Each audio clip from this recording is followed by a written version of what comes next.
बांधवांनो, ही निवडणूक एक अभिनेता आणि एक नेता कार्यकर्ता यांच्यातली निवडणूक आहे। अभिनेता चांगला अभिनय करू शकतो, परंतु अभिनेता विकासाचं काम करू शकत नाही। तुमच्या सुखदुःखात त्या ठिकाणी येऊ शकत नाही, परंतु जो नेता असतो, कार्यकर्ता असतो, तो त्या ठिकाणी तुमच्यासाठी अविरत त्या ठिकाणी काम करत असतो। आणि म्हणून आढळराव साहेबांनी ते दाखवून दिलंय। आपल्या 15 वर्षाच्या कारकिर्दीमध्ये संपर्क असेल, विकासाची कामं असतील, इथल्या जनतेच्या सुखदुःखामध्ये सहभागी होण्याचं अत्यंत प्रामाणिक काम केलंय। त्यामुळे अभिनेत्याला बाजूला सारून या नेत्याला, कार्यकर्त्याला निवडून देण्याचं काम हे जुन्नरवासीय केल्याशिवाय या ठिकाणी राहणार नाहीत। ओएसिस फर्टिलिटीच्या तज्ञांनी IVF उपचार पद्धतीद्वारे 1 लाखांहून अधिक जोडप्यांना मातृत्व प्राप्तीचा आनंद दिला आहे। मोफत अपॉइंटमेंट बुक करण्यासाठी आजच संपर्क साधा। या ठिकाणी बिबट्याचा विषय आला। मी मगाशी दादा येताना गाडीमध्ये शिरूरचं भाषण ऐकत होतो, पवार साहेबांचंही ऐकत होतो आणि या लबाड कोल्ह्याचंही त्या ठिकाणी ऐकत होतो। म्हणजे मैताच्या टाळूवरचं लोणी खाणारी अवलाद आहे। या ठिकाणी एका निरपराध माझ्या मुलाचा त्या ठिकाणी बिबट्यानं मृत्युमुखी त्या ठिकाणी मृत्यू झाला, वाईट आहे। बिबट्याचा बंदोबस्त काय करायचा तो आम्ही करू, अजितदादा त्या ठिकाणी करतील, परंतु या नाटक्याचा बंदोबस्त करण्याची जबाबदारी तुमची आहे, मतदारांची आहे, ती या निवडणुकीमध्ये करा।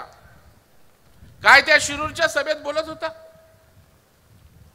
एक छोटं लेकरू रक्तरंजित क्रांती रक्त याच्या स्टाईल मध्ये हातवारे करून,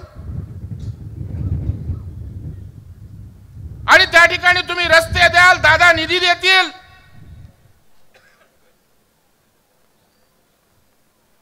परंतु त्या रस्त्यावरनं अंतयात्रा जाणार का? अरे किती नीचपणाचं राजकारण! निधी काय चाटायचा आहे का? अशा प्रकारचं वक्तव्य, अरे तुझ्यासारखा खासदार आम्हाला चाटायचा आहे का? हे तुम्ही या निवडणुकीमध्ये दाखवून द्या। तुला या ठिकाणी तडीपार करण्यासाठी शिरूरची जनता या ठिकाणी सज्ज झाले, हे आपल्याला दाखवून द्यायचं आहे। बांधवांनो, ही निवडणूक देशासाठी एवढ्यासाठी म्हणतोय की आज पंतप्रधान नरेंद्र मोदी साहेबांनी या देशाचं नेतृत्व करत असताना जे 60-70 वर्ष जे काँग्रेसवाल्यांना जमलं नाही ते 10 वर्षाच्या कालावधीमध्ये करण्याचा प्रामाणिक प्रयत्न केला। देशाला एका उंचीवर त्या ठिकाणी नेण्याचा प्रयत्न पंतप्रधान नरेंद्र मोदी साहेबांनी केला। गरिबाच्या कल्याणासाठी दिवस रात्र झटतायत। माझ्या युवकाचं भविष्य काय त्याचा सातत्याने विचार करतायत। माझ्या महिलांना त्या ठिकाणी सबलीकरण करण्यासाठी मला काय काय करता येईल याचा विचार करतायत। शेतकरी बांधवांना न्याय देताना मला काय करता येईल, एक रात्रंदिवस गरिबाच्या कल्याणासाठी झटणारा पंतप्रधान त्या ठिकाणी नरेंद्र मोदी काम करतायत।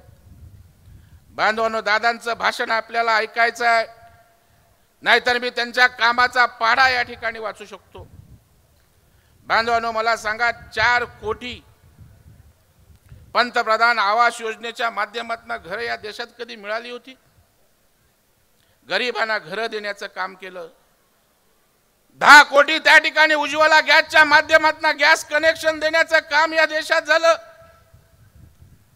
इज्जत घराच्या माध्यमातून जवळपास 12 कोटी त्या ठिकाणी स्वच्छतागृह देण्याचं काम या देशामध्ये झालं।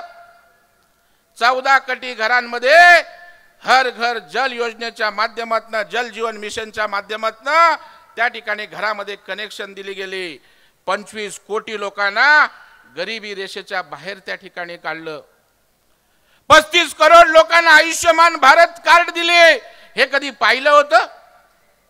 हे केवळ या देशाचे पंतप्रधान नरेंद्र मोदी साहेब आहेत, म्हणून या ठिकाणी शक्य आहे। म्हणून तुमचा आशीर्वाद शिवाजीराव पाटलांना त्या ठिकाणी, शिवाजीराव आढळरावांना त्या ठिकाणी हवा आहे।